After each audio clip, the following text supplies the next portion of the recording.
G'day everyone, Scotty Ziggs here. Doing something a little bit different today. We're going to talk about heat shrink tyres, which I've been putting on all my cars for the hill climb. Pretty much the only way you'll get a car around the hill climb is with heat shrink tyres. You can grind your normal tyres down and they'll get you halfway there, but there's very few cars that get around without having the tyres done like this. Revo slots are one of the exceptions. But most cars will benefit from this on the hill climb track. Now, I've got a few here that I've done previously.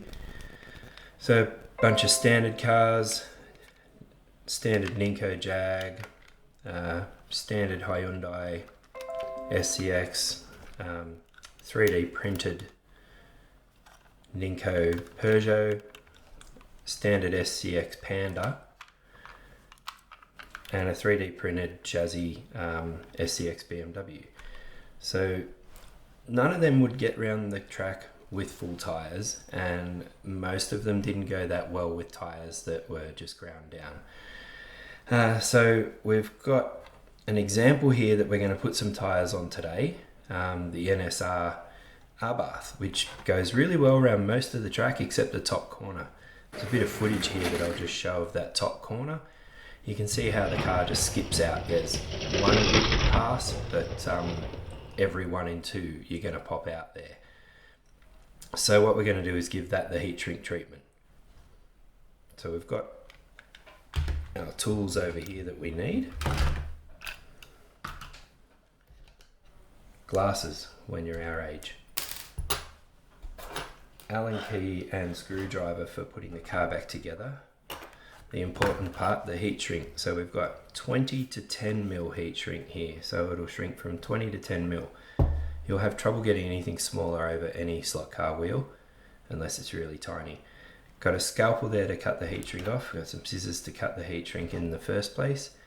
And our lovely candle stick lighter.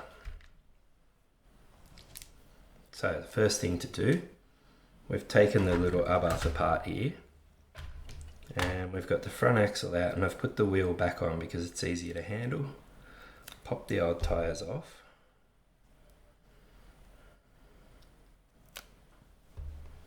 And then we're just going to cut a piece of heat shrink, about 12 to 15 mils wide. Should do for these wheels.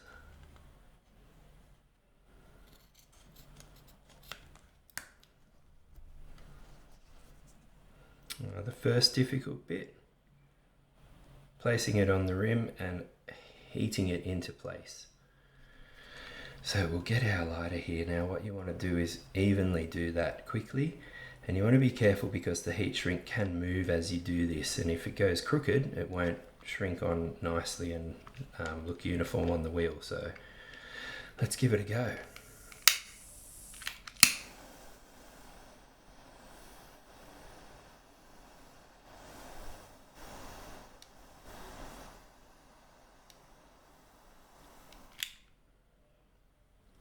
Okay, so we want to let that cool.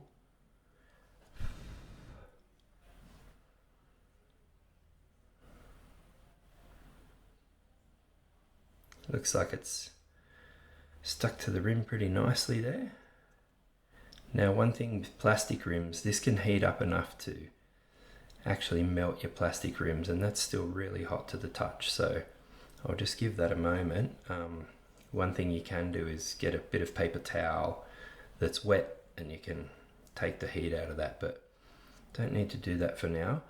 I was slightly concerned about the inserts in this wheel. So 2 problems. When I do the scalpel bit, they might catch on the scalpel, and that's one thing you have to be careful of with all wheels, is that you don't want to catch that rim because you'll take a chunk out of the rim with a sharp scalpel. But you basically want to get your sharp scalpel and start to work in at a fairly shallow angle and get down to where the rim is, and then work your way around. Now my scalpel blade is touching the rim but not cutting into it, and I have to be careful with these little inserts because they're slightly raised towards the middle, and you want to try and do this really smoothly so you get it good in one pass, because it's quite difficult stuff to trim once you're done. So that was a pretty good pass. So you can see it's pretty even there around the edge of the rim. You can see a tiny bit of rim, but that heat shrink's tight enough that it's going to stay on there and it's going to be nice and hard. So I'm just going to repeat the process on this side. So one of the issues here is you've got the axle in there, but again, I'm just going around. Well, so there we go. I've gone a little bit deep there.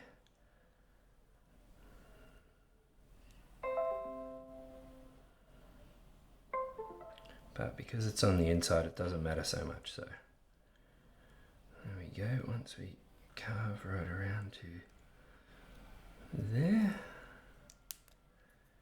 And other than that nick I took out of it, that's looking pretty tidy. But of course that nick's on the inside, so all good. So I'm going to do the other one, and then we're going to take the car up to the track and do a couple of runs and see how it goes. So we've taken our little Abarth for about 20 laps around the track. As you can see, the tyres are getting a bit rubbed down on the front there, those heat shrink tyres. You might think they don't even touch, but they're definitely touching around the track, and obviously the ferrous oxide paint on the track is quite abrasive. So it's going a lot better around that top corner now, but we still might need a bit of weight in this car because it's jumping off the track on a few spots. Most cars also need weight, and this one's pretty light